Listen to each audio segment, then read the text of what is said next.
Nerdly presents the feed where the reels unwind. Off the real podcast, digging deep in the grind. 80 flicks, low cash, big dreams in the frame. No blockbuster hype, just the realest in the game. Reviews so sharp, we cut through the noise. Breaking down the shots with the cinematic poise. From the script to the screen, we dissect it all. Indie cinema kings, yeah, we support them all.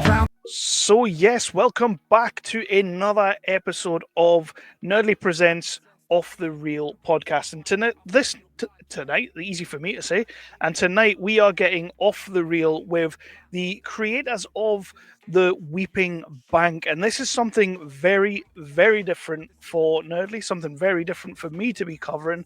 And I'm super excited to talk about this. But essentially, I'll let the guys tell us what it's all about in a second. But we have got A.G Smith, who's kind of the creator of this whole little world.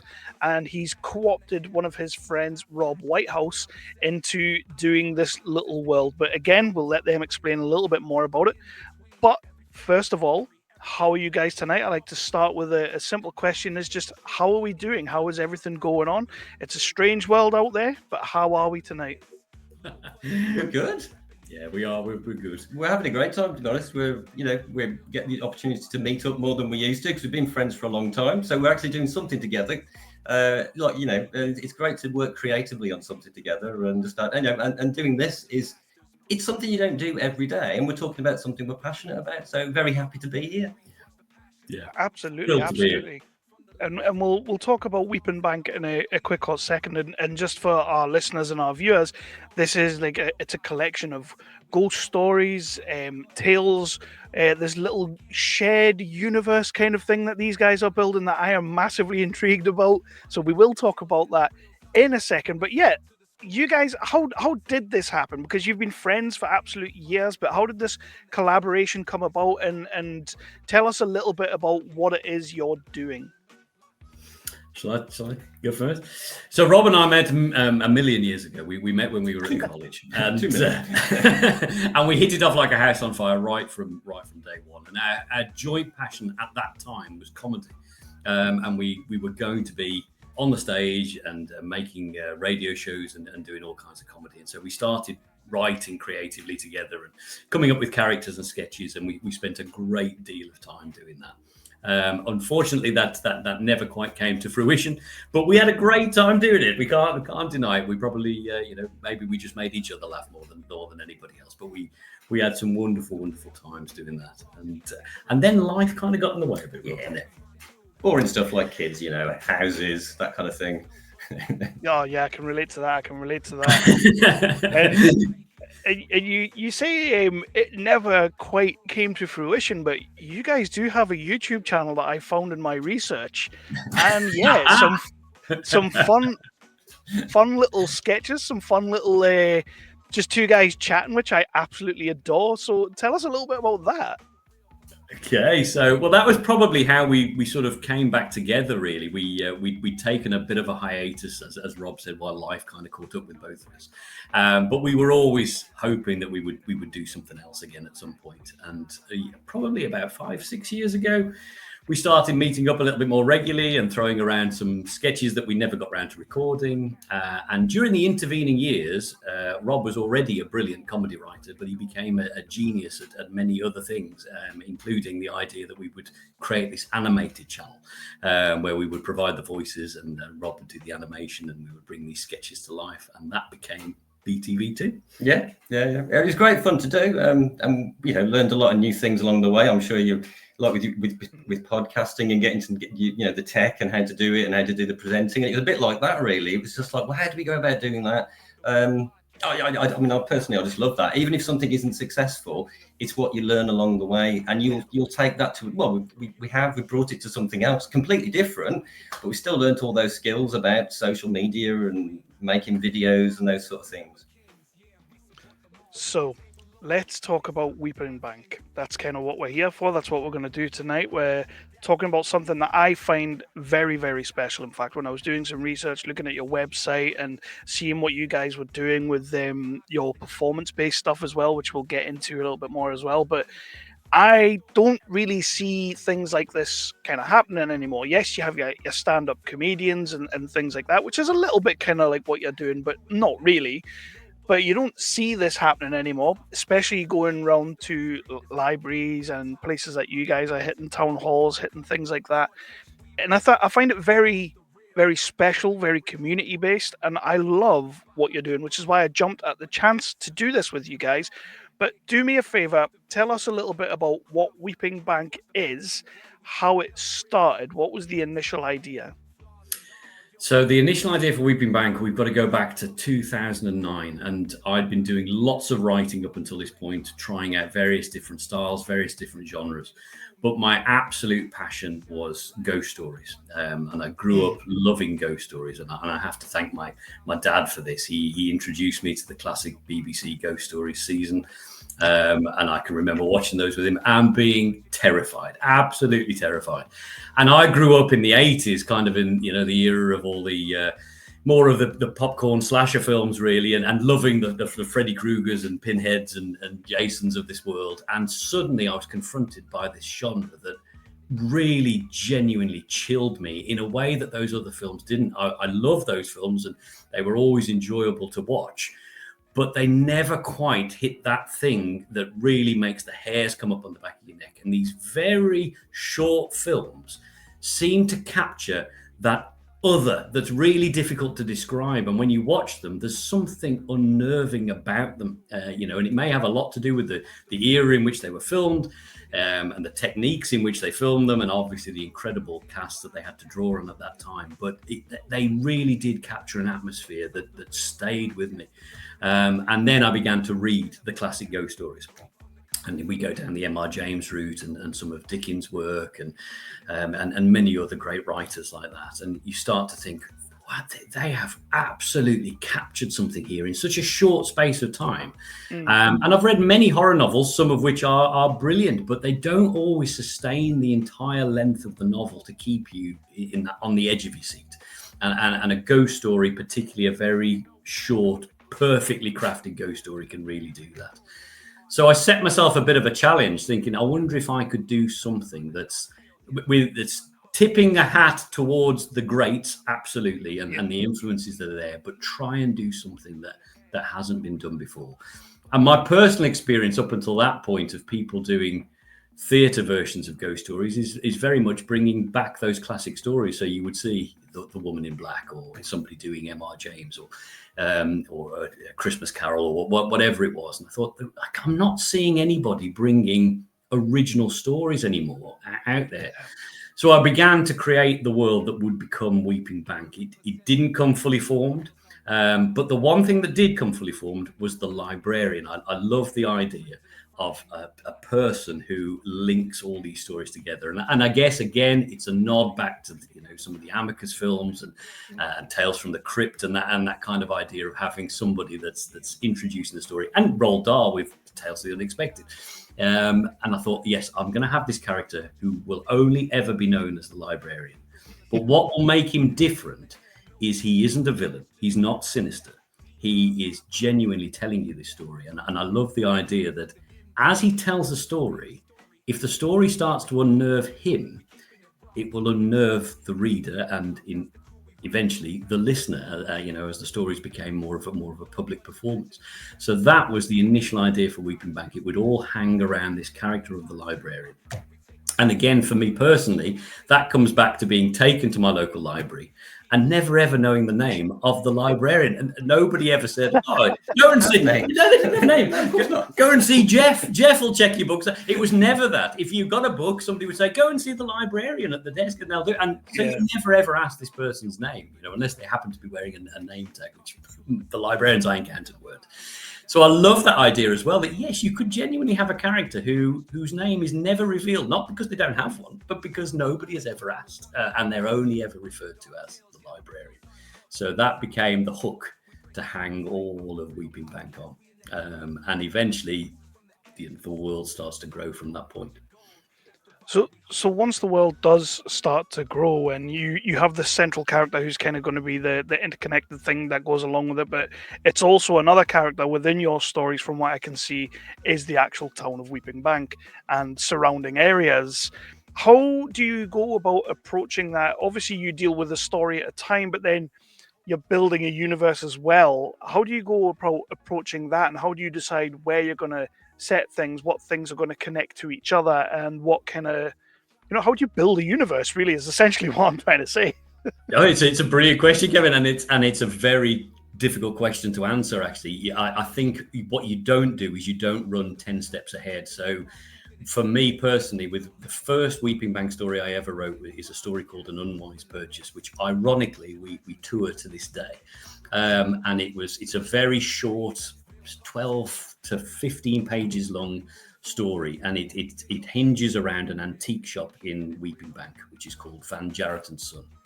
And so you introduce this character of the gentleman that works in the antique shop, Mr. Van Jarrett, and he sells somebody an item that's carries with it the presence of a ghostly figure. So initially, all I'd got was that. I'd got the antique shop and I got the library. The Weeping Bank Library would be at the centre of the community because, again, coming out of the stories, I firmly support and believe in libraries, and I think they really are community hubs. So I thought, well, if I'm going to create this fictional world, then the library is going to be the hub of that community. And like I say, it's not going to be a sinister building. It's not going to be somewhere that people don't want to go, but it's a place where people actually feel very safe. So they go to this library and they confide in the librarian. They end up telling him when they've had some sort of unexplainable encounter or something that's happened. And he quietly pencils these stories down and collects them. So the world began to grow from that, really. I thought, well, Weeping Bank is a village. It's not a town, but it has a town quite close to it because I thought I can't have every single story set in Weeping Bank. So I created a place called Merrington and Wickholm and Rokham and these sort of surrounding areas, and you start to put different stories into those, but they will sometimes feature a character who you've seen before in Weeping Bank, or there's a fleeting reference to a building that you've encountered before, but you maybe have gone to a different era of that building and you're hearing a different story about it. And I had this idea, which has stayed in every single one, that there is some sort of presence in the background that infects all these stories, and that presence is a witch called the Magpie Witch.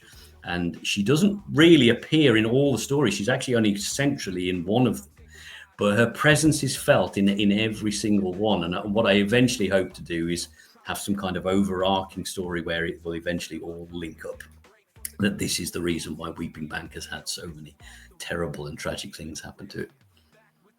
What's I did have this question for a little bit later, but I love the way you're talking about these, and I love the way that you there's definitely a lot of passion coming out of you right now, and I love hearing that kind of thing. But what's your favorite story that you've written about Weeping Bank? It's called The Hayman. And that's that for me, that's a really easy question to answer. And the reason behind it is it's not actually because, I think it's the scariest one. I was so proud of the character for it. It all centers around a teenage girl who's lost her father, and her and her mother have had to move house. And it's basically written through her diary, really, and how she's blaming the mom for the loss of her dad. She's readjusting to this place that she suddenly finds herself in. She's moved to Weeping Bank. She's come from the city. Weeping Bank's, it's got nothing there, nothing to interest her at all. And she begins to explore the area and the grounds, and has the most terrifying experience. But I was really pleased with her as a character. I kept going back and writing and rewriting to get it absolutely right, because her story I felt would really connect with people, and I wanted you to root for her till the very last line of the story, really. So that for me will always be my favorite one. It's about the 6th or 7th story that I wrote, but to this point I haven't written another one that for me is the same as that. It's something I'm really proud of. And the worst thing is he hasn't let me see it yet.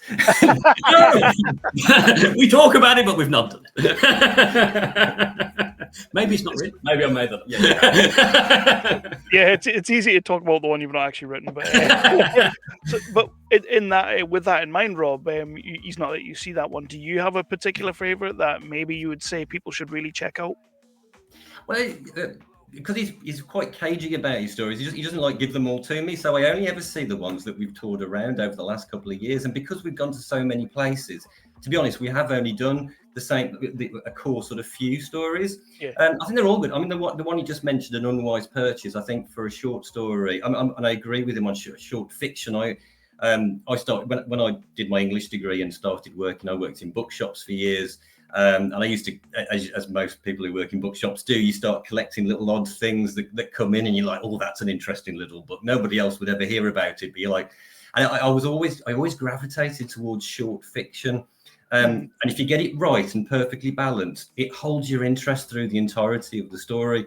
But then I've read so many other longer fiction of all types of different genres where it just sags in the middle, where you can tell someone had a great start, and then once they got the money to actually write the book, it was like, oh no, I've got to actually write it now, and it doesn't feel like it's worked out. So I do think An Unwise Purchase is a really good one. But then we're touring Waymarker at the moment, which is a completely different type of story. So although Alan, his stuff is traditional, like the sort of that M.R. James style, Waymarker and Heyman, as well as he was just describing there, there's a more modern feel to them, but told when he tells them in a way that feels traditional. And I think that appeals to a new audience. So instead of an actor reading something like Bram Stoker or something like that, we've got somebody who's reading something more modern, but it's combining it with those traditional styles. And we've had lots of people say, I've actually never heard anyone do anything like this before. You've really drawn me in and captured me. And for me, even though I'm not involved in the creative writing process in any way or form,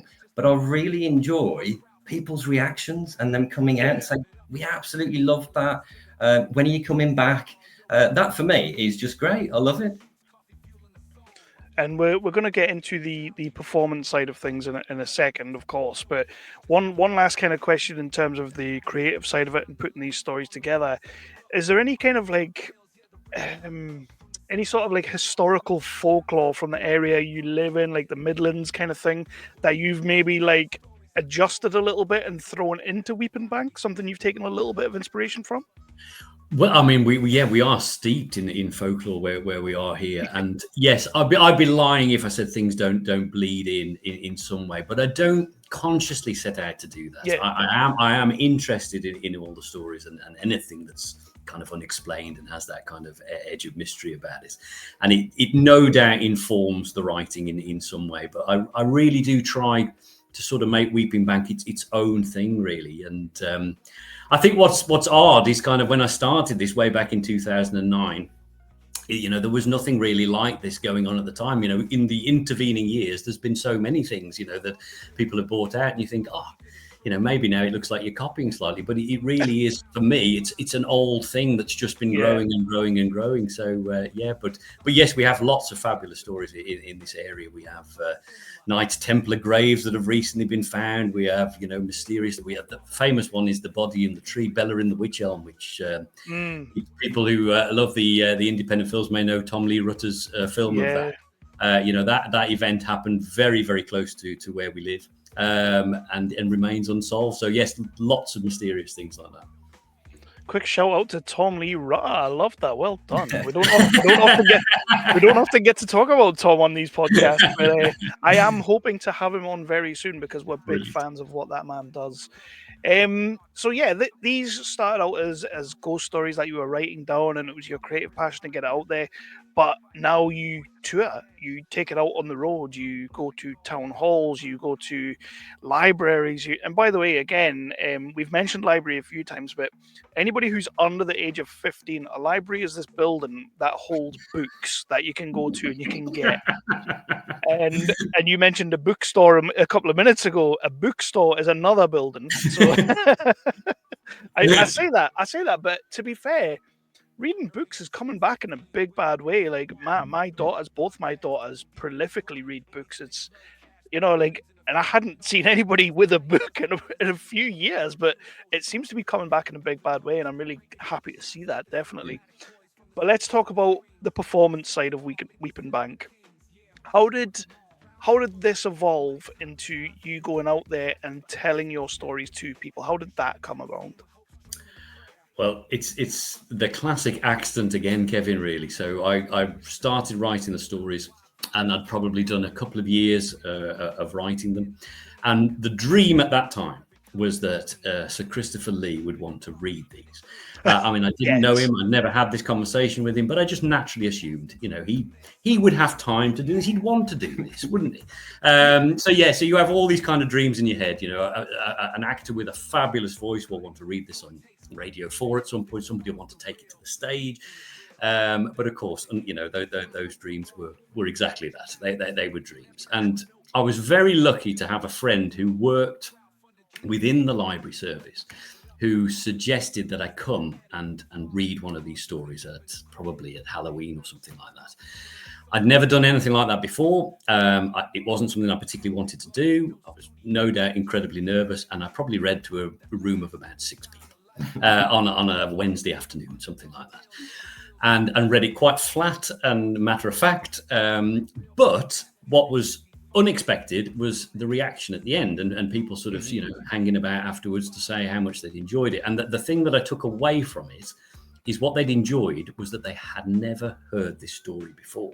Yeah. And I think, again, it sort of sparked that idea that, yes, people are very used to going and seeing adaptations of very, very famous stories. But to see something that's never been seen before, you've got no frame of reference then. So you can become unsettled because you don't know what's going to happen. You don't know where it's going. So I was invited back again to a very small audience, and it started off as a yearly thing. For the first few years, I just did this, maybe 1 or 2 a year in the same place. But slowly the audience begins to grow. And then all of a sudden I'm getting asked to go, well, can you do this library as well? And can you do this library? And then I did a performance at a community centre, and 250 people came, which I was not expecting. Nice. And you start to think, okay, this is changing now. This is different. And naturally, the performance starts to evolve because of that, because you start to think, well, people are actually turning out for this. This has got to be worth them coming to see. So, you try and give that better performance than you did before. I mean, I'm not an actor. I can't learn these stories. They are a reading.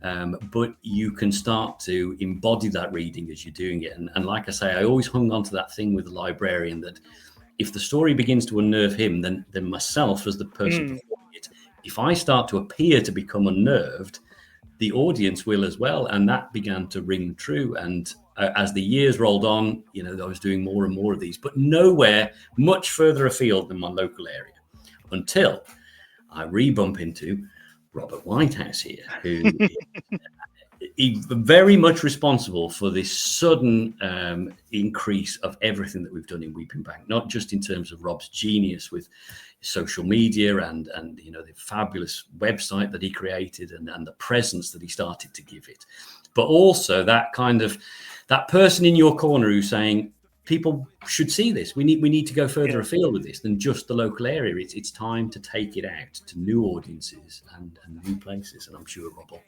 will tell you more about that.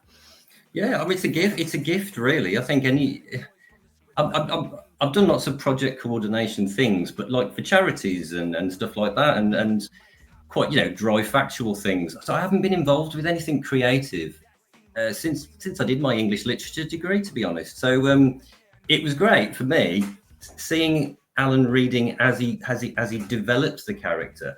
I was like, this is already brilliant. The only thing holding you back is that you're actually just doing it in one small area. No one else knows you exist. So really, the way I see it, my role is quite easy. Really, it's just to make a tour schedule to find people that want to have the venue, and then once we're there, they're asking us back. One gig leads to another gig, and we're now at the stage really where we can't actually go back every year to every venue we've done. So we're now having to try and squeeze things in and pick and choose. We know we can't do non-stop flat out because, I mean, for one, his voice wouldn't hold up if he was doing it all the time. And two, it's quite a lot of work. So I think the partnership thing works really well. If Alan was doing it on his own, he wouldn't have time. He's got a day job anyway. This is something he does outside. It takes quite a lot of work to do all of the advertising, although it does sell itself to a point. The problem is people have to see it to know they want to come to it. And that takes a lot of work. Anybody, I'm sure you do a lot of promotion and social media work. And actually, it's not as simple as just putting one post out and then, you know, everyone sees it. You've got to keep doing it. You've got to do it on different platforms because there's so many of them. And of course, people are so scrolling all the time. You've got to make something look absolutely stunning for them to go, oh, what's that?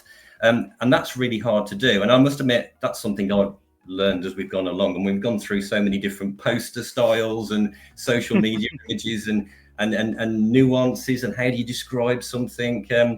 It's in itself, it's like writing, but in a coordination type way. So it's doing really, really well. And what's lovely is we haven't had to go crazy and sort of commit to lots of things, and we've just slowly done a little bit more, brought out different merchandise. We've gone along, you know, having a banner, tablecloths, you know, getting more candles in the libraries and stuff like that. And it just grows and grows and grows. And really, in the space of 2 years, it's gone to the point, like I said, really, where we could be doing this 3 or 4 nights a week quite easily. That's an embarrassment of riches, I will say, and that's a really good problem to have. And I'm so like, I love the fact that it's gone that far, and especially when you're sitting there and you're like saying that it never really started out, I'm not an actor, I'm not a performer, and then you're just embracing it and you're just having to live it and just do it. I think that's brilliant. I think that's absolutely fantastic. I mean, I would hate to be doing live podcasts, I'll be honest with you, but what you're doing is absolutely working. What I do wonder is when you are in the flow of things and when you're doing one of your readings and performing for people out there, do you change it up on the fly given like responses you're getting from audiences or the way people are reacting? Do you change it up, or are you kind of just like locked in on the story? And if so, how much can a story change when you still need to get to that logical point? Brilliant question, Kevin. Yeah, you do change things on the fly, and you do adapt to the audience. That's definite. And I think that, again, maybe that also makes Weeping Bang quite unique, because if it was a theatrical production, you know, apart from the occasional improvised line, you really would have to stick to absolutely the script and your marks and everything else. Whereas I have that, freedom that I can react to the audience. I never come out of character, but you get that sense from them. And I get it fairly early on, you know, within maybe the first 10, 15 minutes, you know, if you've absolutely got them, and you just start to get that feeling from them that they are hooked into this story. And I've had incredible reactions from people, you know, from people jumping out of their seats, people screaming, that genuinely does happen, to people talking because they're so into the story, and sometimes to either not laugh or not react to it is very, very difficult. One of my favorites that happened on the last tour that we did, we were taking a story called The Oratory around, and it becomes tenser and tenser as the night goes on. And there's a final sequence which involves a deserted, kind of unconsecrated chapel. And there is a hatch in the floor that somebody's going to end up having to open this. And I was sort of relaying what was happening in the room, and I could see everybody leaning forward in the chair listening. And the one character gets to his knees and takes hold of the handle. He's going to open this. And there was a man sitting right at the front, so involved, and he just suddenly said, "Don't open it!" Covered his mouth instantly to immediately silence that. And I don't know how I didn't react, but it was a strangely wonderful feeling to think he's so in this story. He's absolutely immersed in this and these characters, and you've created that partly through the atmosphere, the candles, the darkness. Obviously, that all helps. But the story itself has got to people. And I think the way that works is if you were lucky enough to be read to when you were growing up, and I appreciate not everybody was, but if you were lucky enough to be read to, you never forget that. And it's not something that you tend to encounter a lot later on in life. You may read to your own children or to other people. You might, but it's very rare that somebody comes to tell you a story. And I often say to people, in a way, it doesn't matter that it's a Weeping Bang story. It's that memory of being read to. And we often hear from audiences that they say, "I thought you were reading to me." It was like it was just us. And we've done a few things online which have gone down very, very well. And we've had the same responses from people, even though you're on a screen, in the comments at the side, you'll hear so many people say, you were reading at me, you were looking at me, you were reading to me. And I think that's the magic of what Partly because you're not acting as well. The way he does it, an actor would approach it in a very different way. And I think what Alan does is absolutely unique. And everyone always says about, I can't believe how you did that. It was, and they start saying, what's your acting background and things like that. And he's like, well, none at all. And I think that is to his credit in a way, because he approaches it in a completely unique way. I love that, and it is the investment. It's like you're on about the man in the sort of the front row. Don't open that. Like that's the reaction that I have during films. Like when I'm watching horror films, like so it like when I say that this is a little bit different to what we normally do on Nerdly, it really isn't. It's not exactly apples and oranges. It's two very similar mediums, and I've not had the pleasure of coming to see a Weeping Bank, but I will absolutely at some point I will come and I will see something. If you're at Romford one year, we'll sit down and watch it. And shout out as well. I would love. Oh, you don't want me showing up. You don't want me. Oh, yes, we do. One of the things I was quite intrigued by, and you may have already thought about this at some point. I'm a big gamer. I love playing video games, and recently, one of the creators that I've spoken to quite a lot has been doing like decision-based gaming. Have you ever thought about doing like a Weeping Bank story that you could perform live that has different branches to the story where the audience can kind of participate and choose their own adventure? Have you ever thought about that? I've never thought about that, but that's a fabulous idea. Yes, I really like that. I really, really like that. I think, we do have a certain amount of interaction with the audience, and as I say, at the end, we do break character and chat to people, because that's a lovely thing to do, and thank them for coming to see us, because we really do appreciate it. But yeah, I love that idea. That there's a lot of that we get so many suggestions from people that you should do loads this. of things. I mean, podcasting is the one everyone always says you should have a podcast. Yep. It's just like, we're quite busy doing this, actually, to be honest. And it's like, you need to have a book, and it is something obviously we want to do. We'd like to have your tales on the table. We just haven't quite found, we want it to be right when we do it. We don't want to rush in and have some paperback that doesn't quite look right. If we do it, we want it to look like an old-fashioned volume and to look like a traditional cloth-bound sort of thing. So there's so many places you can go with this, and we're more than happy to develop them in time. But at the moment, we're just actually getting the core basics out to as many people as possible. Yeah, and we do genuinely care about the communities we go to, Kevin. So another sort of branch of Weeping Bank, as lovely as it is that people are hearing these stories and finding out more about it, we do a lot of work with communities who may not necessarily be able to access the theatre as easily as other people could, or the cinema, or things like that. So we like to sometimes be able to bring free readings and events to places and get people to a different environment, and whether that's rediscovering the joy of their local library or their local community centre, or in some cases theatres. That's really important to us. We real sort of believers in allowing everybody to be able to access culture, and it's not always possible in certain places. So we're trying to do a tiny bit, but a little bit to help if we can. And what's interesting with the library demographic as well, I mean, you mentioned about anyone under the age of 15, but actually the interesting thing is actually children are still being taken to libraries to take. It's actually from 15 to probably almost retirement age is where we're absolutely completely disengaging with libraries. So absolutely, we're actually getting quite a few of those people in, and when we're asking them, when was the last time you came in? The answer will very often be, well, actually, I haven't been in since I brought my kids in, and they're like in their 20s now. So it is interesting that we're not using these vital community hubs until we get to a point, usually perhaps a bit older, but not always. It's that time in between. I'm not saying we need to, but actually libraries are so important for so many people, and the problem is with less and less people using them, then actually they can't get the money, they can't justify the footfall. So what we're finding that's really interesting is that we're giving the libraries the evidence to say to the people where they get their funding that actually we had this sold out event, And we had people coming back afterwards saying, are you doing any more events like that? Have you got any books I can read on the back of it? So the library angle, I think, is really something we're really interested in, and we're hoping to do a lot more with that and partnering with literacy organisations in the future. So lots of exciting things, hopefully, for the future there, I think.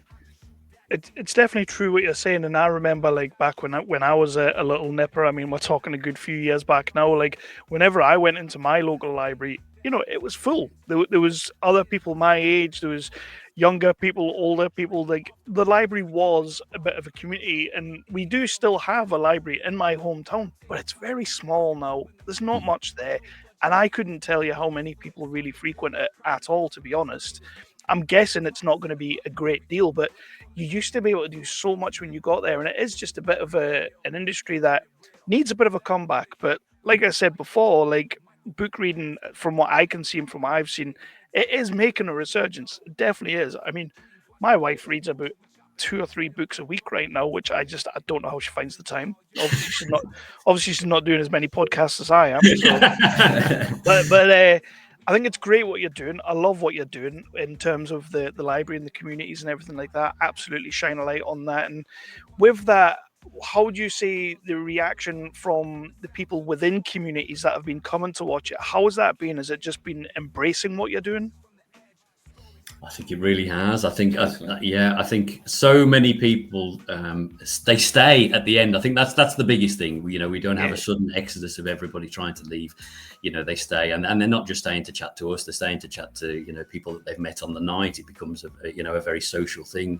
There's that element of safety as well. They've all had a shared experience. They hopefully they've had a scare that hasn't disturbed them too much, that they can't walk home on their own, but they've all been together for that set period of time, and they've really enjoyed it, and they don't want to leave instantly. And I think that's a great feeling, that you don't always capture, at a live concert or a live theatre thing. Everybody gets to the end, and you might have had a fabulous time, but you're thinking, I've got to get to the car park. I've got to go. I've got to get out of it. So our events are slightly different in that respect, but I love that. I love the fact that there is a social element to it, and I think that goes back to the tradition of ghost stories around the fireside. And you think about what Charles Dickens was doing when he was taking his stories to people and reading to them. It is that sense of everybody together and having that experience at the same time. Yeah, definitely. And then the other side to that is that we get the great comments after. So we've got into the habit now of always having I usually take a photograph from the back, which always tends to look a little bit the same because it's always a very dark room with some lights going on, and I was sort of at the other side of the room, but you can only just about make him out. But we put them on there because the lovely thing is I try and get them on there as quickly as possible, because people very quickly, when they come out the show, are straight away on social media. And if there's a post on there to say we really loved being at such and such library tonight, they're jumping on there and saying this was amazing, please come back again. It's something really unique. So we're getting great feedback from all over the place, really, which is nice. Yeah, I have to say, social media is absolutely on point. I will give you big props on that. And your website, I love your website. But you have reviews on there from actual critics, from actual audience members who are not critics, just regular, I don't want to say regular Joe Schmo, but just regular people who are coming to your shows. And the reviews you're getting are absolutely fantastic. I was loving reading through some of the things people were saying about these shows. What has been the most standout thing that somebody has said to you guys after one of your shows? Something that's really stuck with you? There's been loads. I don't know. I suppose I don't know. Some of the really good ones. I'll tell you one that yes.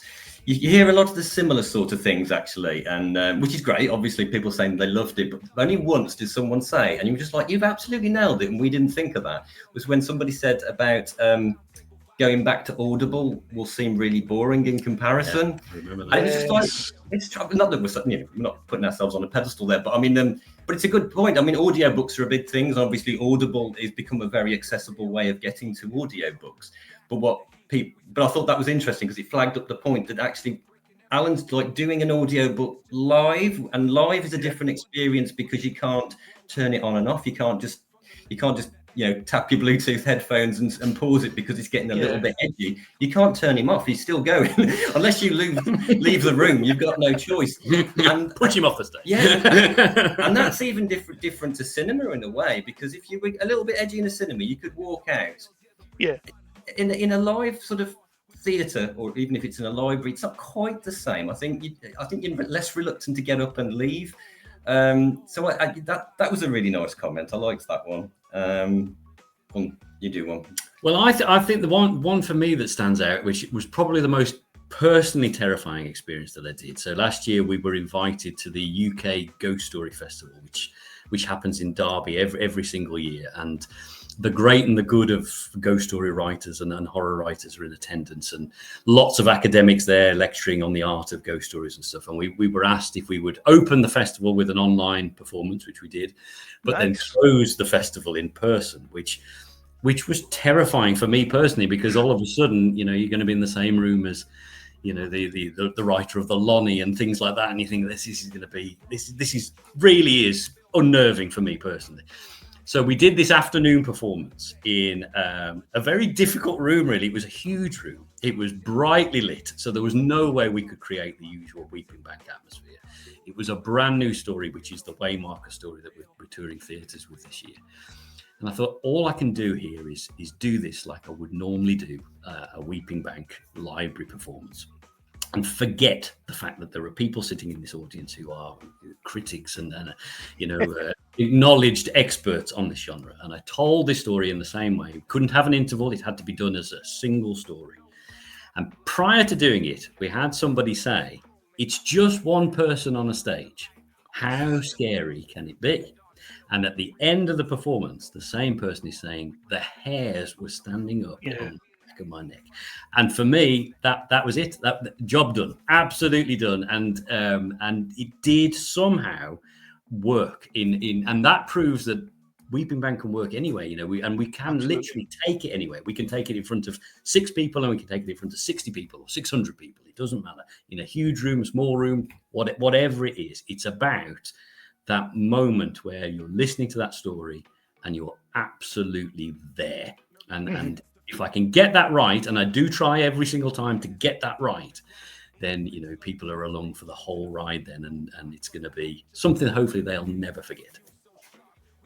And with that being said, how scary can one man on a stage actually be? Have you got a story, or have you written a story that you maybe it's a bit too much to perform live? Is there anything that you've put down on the page and you're like, I don't know if I can do that? I think there's 2 moments in 2 stories, but I have done them live. I think the most recent story is Waymarker, which is about a lady who every year in January, at the end of the Christmas holiday, she books a day off from work and she challenges herself to this kind of solo walk. And every year she'll go that little bit further, and very often she goes off map. And at the start of the Waymarker story, she's diligently following her path, and she arrives at the Waymarker that will tell her where she's going next, and it's been broken and it's lying in the mud of the field, and she can't work out which direction it would have been pointing in. She's got to take a gamble that it's fallen and nobody has disturbed it, and she goes in the direction it's pointing. Of course, terrible things happen to her. But there is a moment in that story that I wrote, and when I was writing it, the hairs genuinely came up on the back of my neck. And when I do it live, it's very easy to recall how I felt doing it, and I think Rob knows exactly which bit I'm on about. There's a scene where she's at the distance of a field, and she looks back to where the Waymarker was, and she sees a figure standing at the exact point where it should be, and she naturally assumes it's a farmer or somebody come to repair the sign. And as she's watching the figure, they suddenly crouch down and crawl backwards. And I can remember writing it, thinking how I would feel if I suddenly saw somebody make such an unnatural movement, and they kind of go back behind the hedge, almost like they've scuttled behind the hedge. And then seconds later, the figure walks out again, full standing up again. But is it the same figure? She's looking again, thinking, is that slightly taller? Is it the same person? And that was a really unnerving passage to write. And whenever I do that live, like I say, I can very easily be in that headspace of how I felt when I first sort of penned it down. And I can see people in the audience that immediately just, this is going somewhere that I wasn't expecting it to. This is a darker story than I thought it was going to be, and that is very much the case with a lot of Weeping Bank. There's always some humour. There's always bits that seem friendly, and I like that. But there's always something that drops that story down into a much darker path, and that's when people, start to lean forward in the chair and get very restless and unnerved. I think different people will find different things scary as well, and it depends on your own experiences. I mean, if your character is a certain gender, certain age range, it might sort of, I mean, like Waymarker, there's a lot of stuff about the mother, and people I think can resonate with that story, but somebody else might have a completely different reaction to it. So yeah, I think audiences bring their own scares, in a way, their internal scares, and that they're projecting it into the story. So there's an awful lot of stuff goes on there. There's been the odd moments where actually the audience has started getting scared about things, and you didn't actually see it yourself. I know. And then we slightly altered it to play on that fact. Yeah. But you didn't write it like that at all, did you? No, absolutely. In fact, that's happened very, very recently with an old story. Really, there's a moment in it where everybody is expecting the ghost, and I, as the writer, I'd never even thought of that as I was, writing that particular passage. But I've picked up on the fact that people think it's coming right now. So now, I make more of it. But yeah, it's an accident. It wasn't written like that. But that's wonderful, and that feels like you're sharing something then with the audience. You are definitely learning from them and taking from them, and I will often have written a story and perform it live, and then go back and either completely rewrite it or change certain sections of it, because you fed off the audience and thought that either hasn't landed quite right, or that has landed in a way I was not expecting. So I need to do more with this, and that's the joy of learning from your audience. That's cool. It's cool that you're willing as well as a creator to take that on board and to sort of like to roll with those punches, because I think if that was me, I would just be like, this isn't landing, get me off stage. Please swallow me up right now. So we're gonna start wrapping up in a little bit, but I do have some kind of a little bit random questions that I'd like to throw out there. But first of all, you are touring and you've already started getting dates for 2026. I saw on your website and everything like that, and absolutely in the description, your website will be down there. Anything I can find in terms of like promoting and everything, I'll put all those links in there as well, so everybody check all that out. But where can people check out Weeping Bank next? Where are you going to be, and what can they expect apart from horror hijinks? Oh no, it's mainly just horror hijinks. Not going to fall that far from the tree. So with our next big event, we're returning to London. So we're doing Uxbridge Quaker Meeting House, which we're really excited about. We don't do many sort of atmospheric buildings because we like to do libraries, and some of the libraries are beautiful, and you've got lovely beams in the ceiling, and actually when you turn the lights down, they're great. We've done a Quaker Meeting House before, and they work really well for a reading. They're very plain, simple buildings, because of the faith is about not having adorned sort of like places of worship, but that makes them quite perfect for what you do, because there's no distractions on the wall, lovely old mahogany and stuff like that. And the Uxbridge one is no exception. It's got some lovely features in it, so it's worth going along just to see the building, because loads of people in the community actually haven't stepped foot in their Quaker Meeting House because they think they're going to, I've got to suddenly start to be a Quaker to walk in the building. So the beauty of this, actually, this is just a show in a building that you probably won't see for any other reason, and it's worth it just for that alone. So that's at the end of this month, 29th of April. That's our next one. A week after that, we've got one of our free shows, which is in the Dudley Borough. That's being funded by the Arts Council. So I'm telling you about it, but it's actually already fully booked out. That's in Stourbridge. We do have some more, if there are people listening from the Black Country area, we do have other shows at Briley Hill and Gornal, and they are going, but there are still tickets available for that. Other than that, we've got pretty much 2 shows a month, pretty much all the way through. And at the end of the year, we've got our first run of theatre, sort of biggish theatres. So for example, we're doing Liverpool, we're doing the Unity Theatre, and not a theatre actually, but in Leicester we're doing the Guildhall, which is a lovely old building, And in Leeds, we're doing a decommissioned church, which is an absolutely stunning church. So if you're in the Leeds area, I mean, that's going to be quite special, that one. So yes, lots and lots. And then into 2026, we're doing some of our favourites. We've even got the booking for the near Halloween gig. We're going back to one of our favourite libraries that we did up in the Wirral, Little Sutton Library, which we had a great audience there, didn't we? And the library staff were fantastic, and they had the best shutters on the windows ever. The regional manager there was absolutely fantastic, and he was a great performer in himself. Actually, he did a great intro, and just as he finished his intro, he just reached out and pressed this button, and all the shutters started to come down over the window. It was the equivalent of Michael Keaton saying "shields," and it was exactly like that. We were cocooned. Brilliant. That was great. So yes, a great tour, and we're booking in. I mean, we're still in conversations with people now. I mean, 2026 will fill up very, very, very quickly. Definitely. We're hoping to return to. We did the old Red Lion Theatre in London in January, and we're hoping to return there potentially in January 2026 as well. We don't have a date yet, but that's something we're excited about. So yeah. So when you think about back when you guys first met all those years ago, and then you started putting together Weeping Bank and coming up with these stories, did you ever think, or dare I say hope, that it would evolve into this, become this huge thing and become this amazing project? We weren't thinking that at all, were we? No. I mean, to be honest, when I offered to help, it wasn't like saying I'm going to project manage you. It wasn't really like that. It wasn't someone coming to say to Elvis Presley, I'm going to be your manager.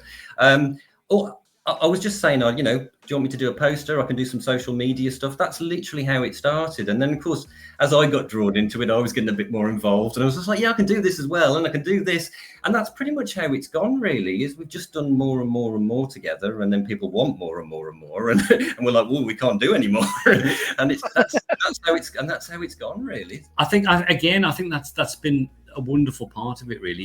It's naturally evolved, and it feels like it's found the right people, and along that journey there have been the wrong people, and there've been things that haven't gone quite so right. So and that's all part of the learning experience. But from me personally, as the writer of Weeping Bank, I never set out to think, I'm going to write some best-selling books and they're going to be turned into films and all this kind of stuff. It's about just getting your stories out. And if anybody is listening to this who is, what I like to call a secret writer, you'll often say to people, anybody writing in this room? It's like, nobody wants to put their hand up. But there's so many secret writers out there, and people who are burying their dreams in a desk drawer because, an agent that they've sent it to has told them that it's no good, or there's no market for that. And I've had plenty of that. I've had so many people over the years tell me there's no market for ghost stories, and then you go and do a show and there's 200 people there, and think there is a market.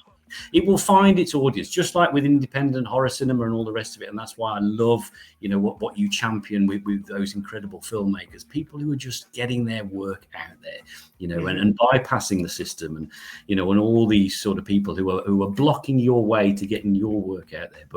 But anybody who's hanging on to any kind of a dream like that, or has had lots of knockbacks and thought it's never going to happen for me, genuinely, that's how I felt, and I cannot believe where this is now. And it wouldn't be here without wonderful people like Rob coming on board, but also without just keep going at it and thinking, no matter how many people reject it, no matter how many knockbacks you get, just keep doing it. If your thing is to write, to perform, to act, to make films, then just make it happen in your way. And it doesn't matter if it takes years. It will find an audience. The audience is out there. And the wonderful thing about the horror community is we embrace everything. Yeah. You may have a particular genre that's yours. You might love the slasher films or whatever it is. But undoubtedly, you've got a toe in other areas as well, and I know that as a massive horror film fan. But, but I found the ghost story genre and I love it, as a little entity all its own. But it doesn't stop me from watching the films that I grew up watching and loving and admiring. So, it'll find its way. Keep going. If you're out there writing, doing whatever you do, keep doing it. Don't give up. Don't let anybody tell you it's no good, because it is. It's good. Do it. Absolutely. With that in mind, so I've got a little bit of a few little weird questions here. But the first one is not really necessarily a weird question. It's just something that I did wonder. Is obviously Weeping Bank has this little bit of a universe going for it, stories that interconnect and all that, and sort of tie in and collaborate. And I use that as a segue because would you ever consider maybe collaborating with another writer who could take on like maybe a town over from Weeping Bank from a different perspective, but still be part of this collective universe? Would you ever look at other writers and bring them on board, or is this strictly Alan's baby? No, it's not strictly my baby, and it is nice to collaborate with other writers. And ironically, I am actually collaborating with a crime writer. I mean, crime is a genre that I've never ever dipped a toe into before, and I have a good friend who's a very, very good crime writer and has lots of brilliant crime books published. And they said, we should set a crime story in Weeping Bank. Would that work? With slight nods to the stories.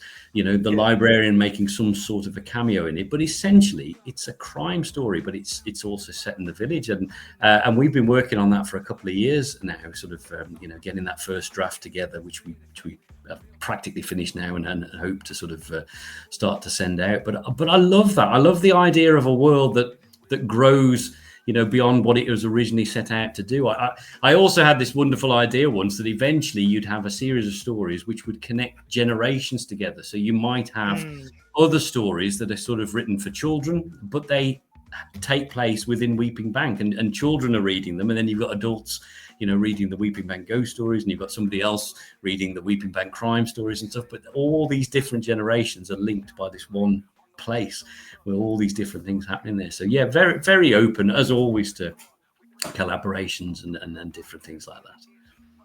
That sounds badass, by the way. That does sound badass. You really got me there. I love this because like my wife and I, we watch like a lot of TV shows as well, and there's like the whole Chicago universe where you've got like Chicago Fire, Chicago PD, Chicago Med, and all these different characters kind of, because let's be honest, shared universes, like since Marvel really started making it the hip thing, have now become like a big thing. But when done right, it can really, really work, and it can be excellent. So yeah, you got my little geek mind just running away with that one. Yeah. Sorry about that. I don't know where I was going with that. This is your show as much as ours. If you guys could recommend 3 pieces of work, 3 projects out there, it can be film or TV, and kind of like the horror realm that people should really sink their teeth into, book, movie, whatever, what would you recommend people to check out that would maybe also parlay them into the Weeping Bank and loving that kind of style as well? Oh wow! Okay, you're definitely doing this one because he's the horror nerd. So, well, if we stay with ghost stories to begin with, I would recommend anybody that hasn't checked out Jeremy Dyson and Andy Nyman's Ghost Stories, which is I think finally touring. It was in the West End for a long time, but it's out on a regional tour this year. I would highly recommend checking that out. That is exceptional ghost story writing and a truly terrifying experience. Absolutely brilliant. From a short story point of view, if you want to dip your toe into some ghost stories that maybe aren't in that list of the usual ones, like your M.R. James and Charles Dickens ones, I would recommend Ramsey Campbell's The Companion. I think that's an exceptional piece of work. Elizabeth Jane Howard wrote a story called Mr. Wrong. Incredible writing, absolutely stunning example of a ghost story. And I love Robert Aikman, who, by his own admission, wrote strange stories. He didn't call them ghost stories. And if you want to sort of try one of his stories, Ringing the Changes is a great one to start. It's just unnerving. You may not fully grasp it all in the first reading, but you will have had such an experience reading it. So definitely check those out. From within the horror film world, I'm going to give a massive shout out to all the independent horror people out there, because I think you do incredible stuff. Particularly at the moment, I think Laurie Brewster with the British Horror Studios just not only doing amazing work, but he's building a community and he's shouting out to people and spotlighting other creatives as well, which I think is incredibly generous and wonderful. And I got into Laurie's films completely by accident. Actually, I was reading Jonathan Rigby's English Gothic, which is like the Bible of all those classic British horror films, and he had picked out Lord of Tears and just wrote maybe just a couple of paragraphs about it. And I thought, what's this film, Lord of Tears? I don't know who Laurie Brewster. I don't know this. And I went and watched it, and I was absolutely captivated instantly. And I felt like he'd actually captured that BBC Ghost Stories thing, that other thing within that film where there's the landscape, there's the setting, everything about it is just slightly unnerving and creepy. It was a real exceptional debut, really.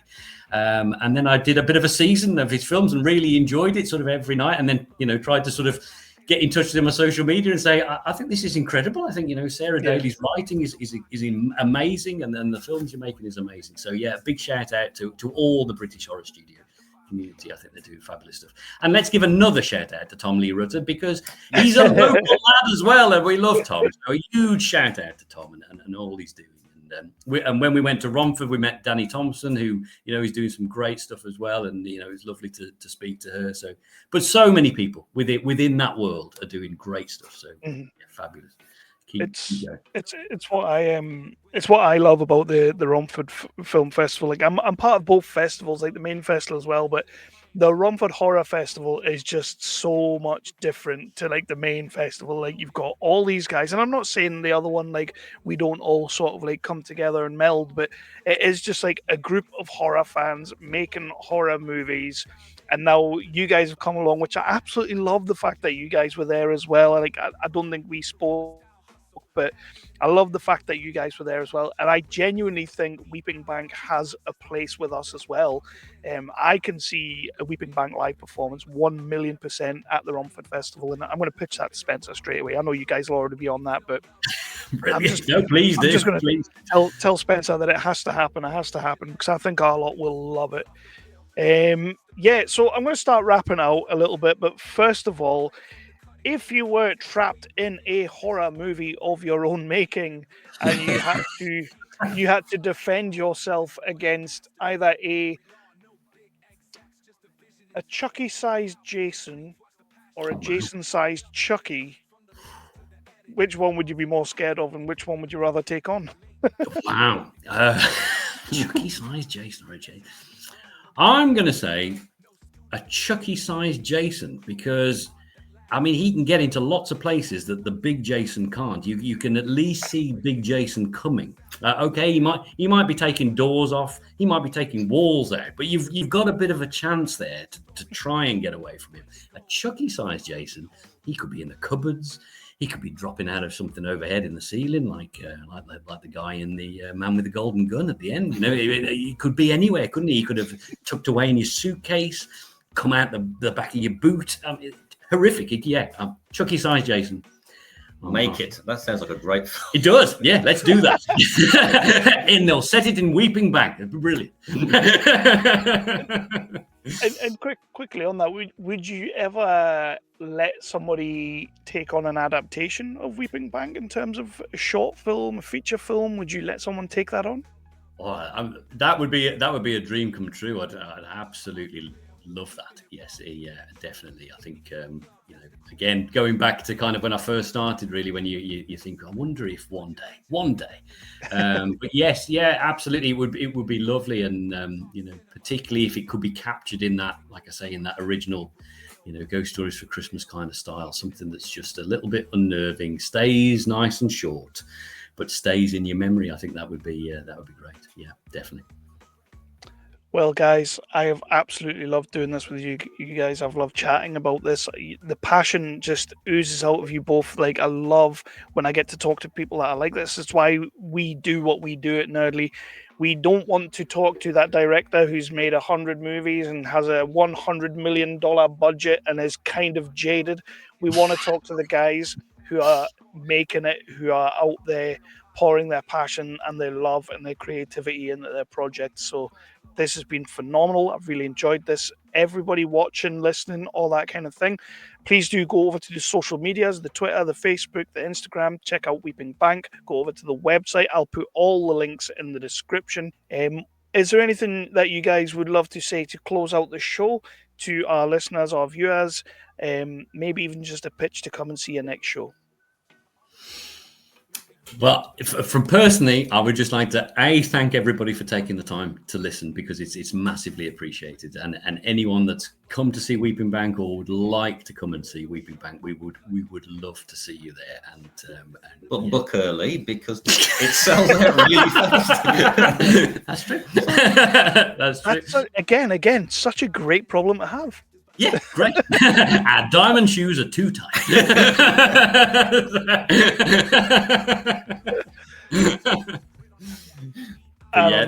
Kevin, on that note, we'd like to thank you, because you didn't have to have us on the show, and again, we massively appreciate it. And a huge part of what we're trying to do is reach as many people as possible, and that is difficult to be able to do that. So something like this really helps us. So massive thank you, and thank you for all the stuff that you're doing to support so many great people. Cheers, Kevin. You're gonna make me blush. But yeah, guys, thank you so much, and I'll end that there. But thank you so much for being on the show and talking to me. Thanks, Kevin. Thanks for your time.